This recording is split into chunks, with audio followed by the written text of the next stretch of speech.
ડીસા શહેરના દીપક hotel circle પાસે ફરજ પર તૈનાત ટીઆરબી જવાનોને મળી આવેલો કિંમતી મોબાઈલ ફોન મૂળ માલિકને પરત સોંપીને પ્રામાણિકતા અને નિષ્ઠાનું ઉત્તમ ઉદાહરણ પૂરું પાડ્યું છે।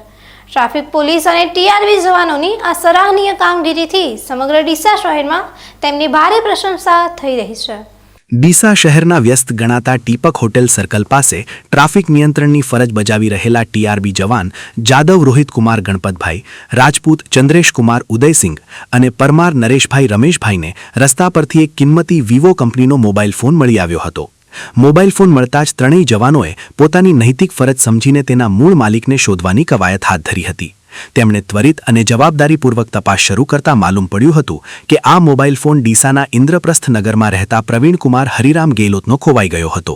ત્યારબાદ ટીઆરબી જવાનોએ પ્રવીણકુમારનો સંપર્ક સાધીને તેમને પોલીસ ચોકીએ બોલાવી તેમનો ખોવાયેલો ફોન હેમખેમ પરત સોંપ્યો હતો।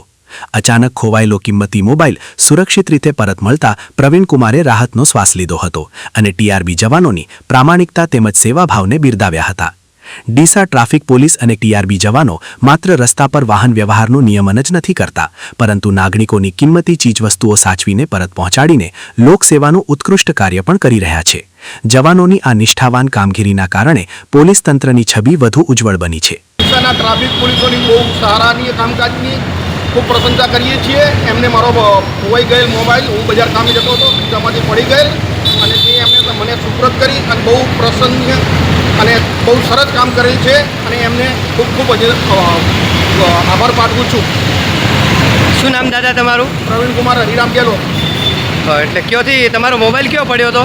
હું બજારે કામે ગયો હતો અને રિટર્ન આવતો હતો અને રસ્તામાં પડી ગયો હતો અહીં આપણે દીપક અને ભરતાળી વચ્ચે। તો શું ટ્રાફિક પોલીસની કામગીરી વિશે શું કહેવા માગશો તમે? એકદમ બેસ્ટ કામગીરી છે, સારું કામકાજ છે। એક જ ફોન કરતાં એમણે મને ફોન પરત આપેલી છે। પોતાની ફરજ દરમિયાન દાખવેલી આ ઉત્કૃષ્ટ પ્રામાણિકતા અને નિષ્ઠા બદલ ડીસાની પ્રજા આ ત્રણેય ટીઆરબી જવાનોની કામગીરીને બિરદાવી રહી છે। અતુલ પટેલ સાથે Haresh Thakor, BK news channel, Deesa.